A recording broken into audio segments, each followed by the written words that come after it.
नमस्कार दोस्तों, स्वागत है आप सभी का एक बार फिर से सारथी नर्सिंग क्लासेस के ऑनलाइन यूट्यूब चैनल के ऊपर।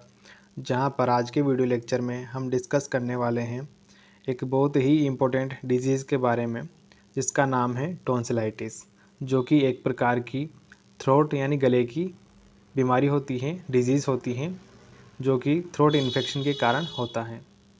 इस वीडियो लेक्चर में हम देखने वाले हैं इसकी डेफिनेशन, इसकी etiology and causes, sign and symptoms, diagnostic test, management, treatment और सबके लास्ट में हेल्थ एजुकेशन के बारे में। तो चलिए दोस्तों स्टार्ट करते हैं। और इसमें सबसे पहले देखते हैं टॉन्सिलाइटिस क्या होता है। बेसिकली जो आइटिस वर्ड होता है ये इसका मीन्स होता है inflammation. It is an inflammation of tonsils due to viral and bacterial infection. यानी जो टॉन्सिलाइटिस होता है यह एक प्रकार की इन्फ्लामेशन होता है टॉन्सिल्स की, जो कि बैक्टीरिया और वायरस इन्फेक्शन के कारण होता है, जो कि गले के अंदर होता है। Tonsils is a type of lymphatic nodules that are responsible for lymphatic circulation. यानी जो टॉन्सिल्स होते हैं यह एक प्रकार के लिम्फेटिक नोड्यूल्स होते हैं, जो कि लिम्फेटिक सर्कुलेशन के लिए रिस्पॉन्सिबल होते हैं। यानी जो टॉन्सिल्स होते हैं यह लिम्फेटिक सर्कुलेशन के लिए होते हैं। तो ये थी दोस्तों टॉन्सिलाइटिस की डेफिनेशन। इसके बाद हम देखते हैं ईटियोलॉजी एंड कॉजेज की क्या क्या कारण होते हैं जिनके कारण से टॉन्सिलाइटिस होता है। इसमें सबसे पहला है ग्रुप ए स्ट्रेप्टोकोकाई बैक्टीरिया। यानी जो ग्रुप ए के स्ट्रेप्टोकोकाई बैक्टीरियाज होते हैं उनके कारण। ग्रुप बी हीमोफिलस बैक्टीरिया, इसके कारण। Haemolytic bacteria, adenoviruses. यानी जो टॉन्सिलाइटिस होता है यह वायरस के कारण भी हो सकता है। Adenovirus, rhinovirus, influenza virus, herpes simplex virus और हर्पिस वायरस। यह कुछ बैक्टीरिया और वायरसेस होते हैं जो कि टॉन्सिलाइटिस कोज करते हैं। इसके बाद हम देखते हैं एक डायग्राम के थ्रू। जो फर्स्ट पिक्चर है इसके अंदर नॉर्मल माउथ और टॉन्सिल्स दिखाए गए हैं, जिसके अंदर ग्लोसोपैलेटाइन आर्च, यूवुला और पैलेटाइन टॉन्सिल टंग दिखाई गई हैं।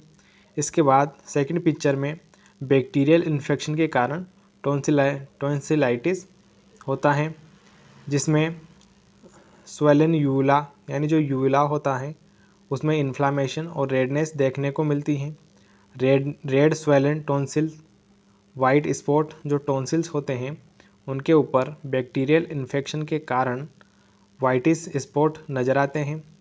थ्रोट रेडनेस, जो पोस्टीरियर पार्ट होता है माउथ का उसके अंदर रेडनेस दिखाई देती है। और ग्रे फूरी टंग, जो टंग होती है उसका डिसकलरेशन हो जाता है, वह ग्रे फूरी कलर की दिखाई देती है। इसके बाद देखते हैं वायरल इन्फेक्शन। वायरल इन्फेक्शन के अंदर जो टॉन्सिल्स होते हैं उनमें रेडनेस और स्वेलिंग दिखाई देती है और थ्रोट रेड हो जाता है। तो ये थी दोस्तों बैक्टीरियल और वायरल इन्फेक्शन की वजह से टॉन्सिलाइटिस होने के कारण और पिक्चर डायग्राम। इसके बाद हम देखते हैं पैथोफिजियोलॉजी कि किस तरह से टॉन्सिलाइटिस होता है। ड्यू टू कॉज, जो कॉज होता है आइदर बैक्टीरियल और वायरल इन्फेक्शन, इनके कारण टॉन्सिलाइटिस होता है। Invasion of causative organism into the tonsil. यानी जो कॉजेटिव ऑर्गेनिज्म होते हैं वह इन्वेजन करते हैं, यानी एक जगह से दूसरी जगह पर चले जाते हैं, यानी टॉन्सिल्स के अंदर चले जाते हैं। वह किसी भी बॉडी पार्ट में इन्फेक्शन की जगह से। Antigen antibody reaction occurs leads to histamine prostaglandins release increases. और इसके कारण जो फेगोसाइटिक सेल्स होती हैं बॉडी की, वह वहाँ पर एंटीजन एंटीबॉडी कॉम्प्लेक्स बनाती हैं, जिसके कारण गले में हिस्टामिन प्रोस्टाग्लैंडिन्स जो इन्फ्लामेटरी मीडिएटर्स होते हैं वह रिलीज़ होते हैं, और जो टॉन्सिलाइटिस होता है इसकी वजह से वहाँ पर ब्लड की सप्लाई इंक्रीज़ हो जाती है, जिसके कारण जो टॉन्सिल्स होते हैं वह इडिमेटस हो जाते हैं, यानी वहाँ पर स्वेलिंग देखने को मिलती है और ब्लड का अकुमुलेशन भी देखने को मिलता है। इसके बाद पेरीटॉन्सिलर एब्सिस और पस का फॉर्मेशन हो जाता है, यानी जो टॉन्सिल्स होते हैं वहाँ पर ब्लड के अकुमुलेशन के कारण और हिस्टामिन प्रोस्टाग्लैंडिन्स इन्फ्लामेटरी मीडिएटर्स के अकुमुलेशन के कारण वहाँ पर एब्सिस फॉर्म हो जाती है, यानी वहाँ पर फ्लूइड का अकुमुलेशन हो जाता है, जो कि आगे चलकर पस का फॉर्मेशन करता है और इस कंडीशन को टॉन्सिलाइटिस कहा जाता है, जिसके अंदर टॉन्सिल्स में inflammation, pus formation, redness, pain आदि फील होता है पेशेंट को। इसके बाद हम देखते हैं क्लिनिकल मैनिफेस्टेशन कि जो टॉन्सिलाइटिस की कंडीशन होती है इसके अंदर क्या क्या साइन एंड सिम्टम्स दिखाई देते हैं पेशेंट के अंदर। इसमें सबसे पहला है इनलार्ज रेड टॉन्सिल्स। जो टॉन्सिल्स होते हैं वह इनलार्ज हो जाते हैं, बड़े हो जाते हैं और उन पे रेडनेस दिखाई देती है। सोर थ्रोट, जो थ्रोट होता है माउथ का पोस्टीरियर पार्ट, उसके अंदर छाले पड़ जाते हैं, सोर हो जाते हैं, जिन्हें हम फेरेंजाइटिस के नाम से जानते हैं। डिफ़िकल्टी इन स्वाल्विंग, यानी जो पेशेंट होता है उसको भोजन को निगलने में डिफ़िकल्टी होती है, जिसे हम ओडिनोफेजिया के नाम से जानते हैं। फीवर, पेशेंट को फीवर होती है मॉडरेट टू सीवियर, पेशेंट को मॉडरेट टू सीवियर फीवर होती है। फाउली स्मेल इन ब्रीदिंग, जो ब्रीदिंग होती है उसमें फाउली स्मेल आती है पेशेंट के माउथ से। वॉइस इम्पेयरमेंट और टॉन्सिलाइटिस के कारण वॉइस में इम्पेयरमेंट देखने को मिलता है, पेशेंट को बोलने में डिफ़िकल्टी होती है। नॉइज़ी रेस्पायरेशन, जो पेशेंट होता है वह नॉइज़ी रेस्पायरेशन यानी जो नाक होती है उससे से अधिक रेस्पायरेशन करने की कोशिश करता है, सांस लेने की कोशिश करता है। वाइट पैचेज और नोड्यूल्स ऑन टॉन्सिल्स, जो टॉन्सिल्स होते हैं उन पर बैक्टीरियल इन्फेक्शन के कारण वाइट पैचेज और नोड्यूल्स यानी जो गांठें दिखाई देती हैं। पेन ड्यूरिंग स्पीकिंग, और पेशेंट को स्पीकिंग यानी बोलने के टाइम पर पेन फील होता है और पेशेंट को बोलने में डिफ़िकल्टी होती है, जैसा कि डायग्राम के अंदर दिखाया गया है। Difficulty in swallowing, sore throat जिसे हम फेरेंजाइटिस कहते हैं, फीवर देखने को मिलती है मॉडरेट टू सीवियर फॉर्म में। टॉन्सिल स्वेलिंग, जो टॉन्सिल्स होते हैं उनके अंदर स्वेलिंग हो जाती है। एयर, पेन और हेडेक देखने को मिलता है पेशेंट के अंदर। तो ये थे दोस्तों क्लिनिकल मैनिफेस्टेशन ऑफ टॉन्सिलाइटिस। इसके बाद हम देखते हैं डायग्नोस्टिक टेस्ट कि इस कंडीशन के अंदर कौन कौन से डायग्नोस्टिक टेस्ट किए जाते हैं। इसमें सबसे पहले पेशेंट का हिस्ट्री कलेक्शन की जाती है, पेशेंट के बारे में और डिजीज़ के बारे में हिस्ट्री ली जाती है पेशेंट से। इसके बाद फिज़िकल एग्जामिनेशन किया जाता है, यानी पेशेंट का हेड टू टो एग्जामिनेशन किया जाता है बाय साइन एंड सिम्टम्स, और जो साइन और सिम्टम्स होते हैं उनके अनुसार डिजीज़ का पता लगाया जाता है।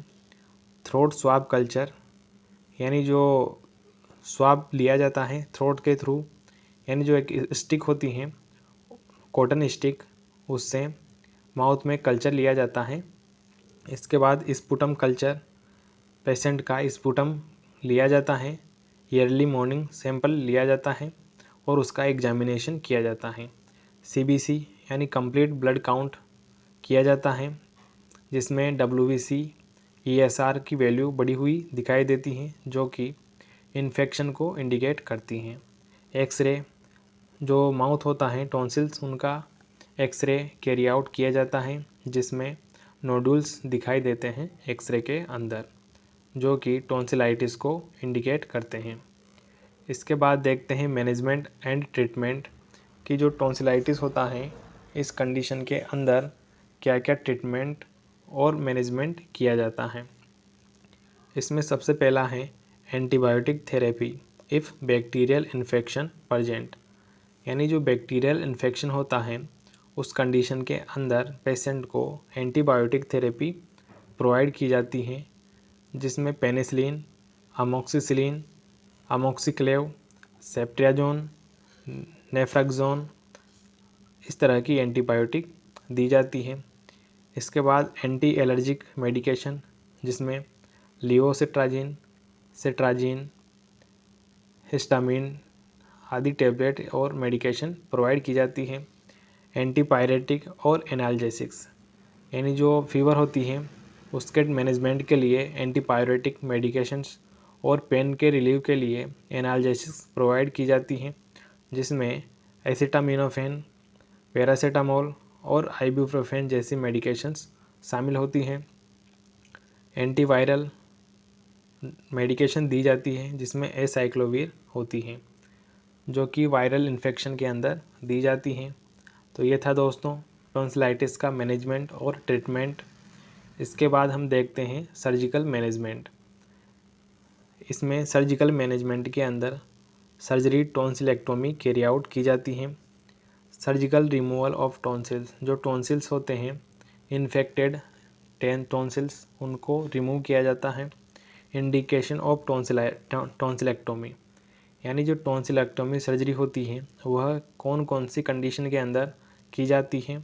इसमें सबसे पहला है रिकरेंट टॉन्सिलाइटिस, यानी ऐसा टॉन्सिलाइटिस या ऐसा इन्फेक्शन टॉन्सिलाइटिस का जो कि बार बार होता है, रिकरेंट होता है, उस कंडीशन के अंदर टॉन्सिलेक्टोमी सर्जरी की जाती है।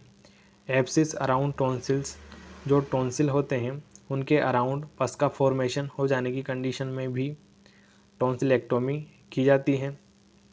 ऑब्स्ट्रक्शन इन ब्रीदिंग, और जब टॉन्सिलाइटिस के कारण ब्रीदिंग में ऑब्स्ट्रक्शन देखने को मिलता है उस कंडीशन के अंदर भी टॉन्सिलेक्टोमी कैरी आउट की जाती है, यानी जो इन्फेक्टेड टॉन्सिल होता है उसका रिमूवल किया जाता है।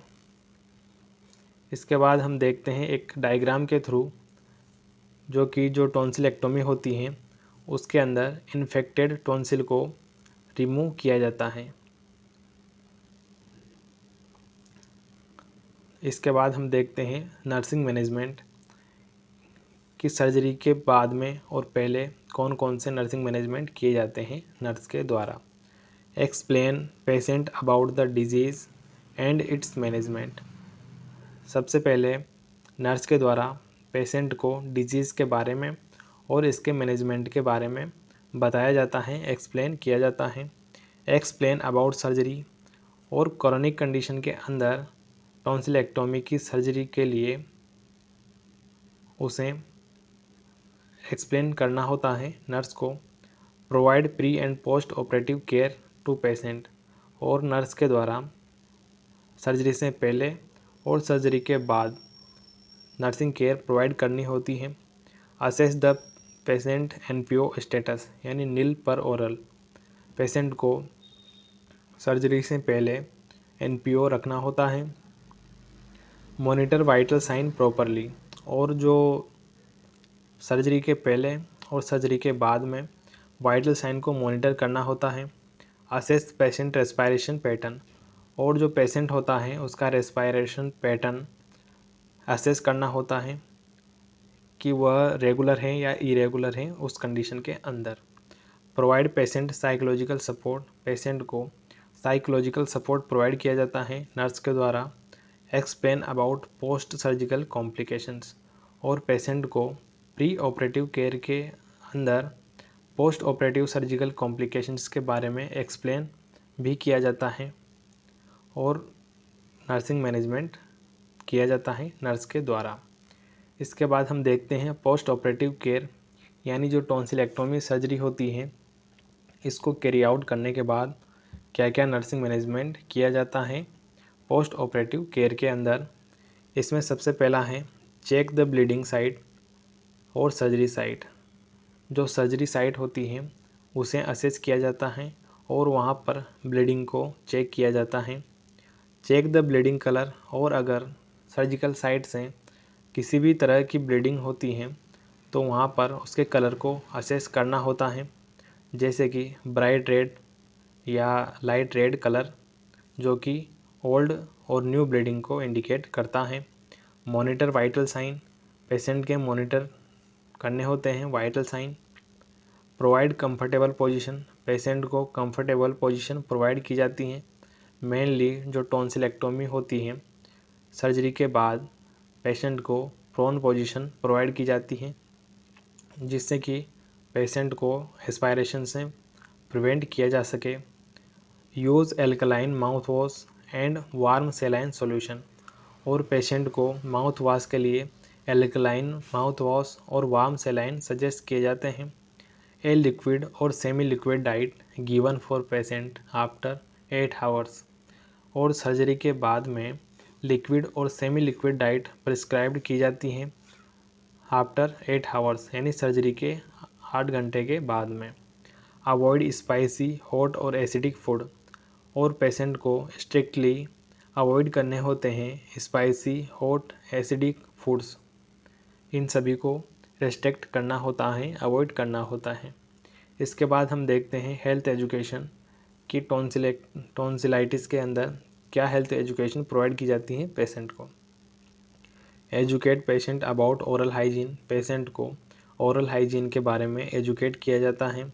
Educate about proper mouth wash, patient को प्रॉपर माउथ वॉश के लिए एजुकेट किया जाता है। अवॉइड एनी स्मोकिंग, टोबैको और एल्कोहल, यानी स्मोकिंग, टोबैको और एल्कोहल के यूज़ को अवॉइड किया जाता है। Encourage for liquid diet and proper nutrition, patient को प्रॉपर न्यूट्रिशन और लिक्विड डाइट के लिए इनकरेज किया जाता है। Educate about the medications take daily, और पेशेंट को जो मेडिकेशंस प्रिस्क्राइब्ड की जाती हैं डॉक्टर के द्वारा उनको लेने के लिए एजुकेट किया जाता है, और प्रॉपर हाइजीन मेंटेन करने के लिए कहा जाता है पेशेंट को। तो ये थी दोस्तों हमारी एक शॉर्ट और इम्पोर्टेंट डिजीज़ जो कि एग्ज़ाम के पॉइंट ऑफ व्यू से बहुत ही इम्पोर्टेंट होती है। आई होप आज का वीडियो लेक्चर आपको पसंद आया होगा। इसी तरह अगले वीडियो लेक्चर के अंदर हम देखने वाले हैं एपिस्टेक्सिस के बारे में, जो कि नोज़ ब्लीडिंग होती है। तो बने रहिए हमारे साथ। Thank you so much.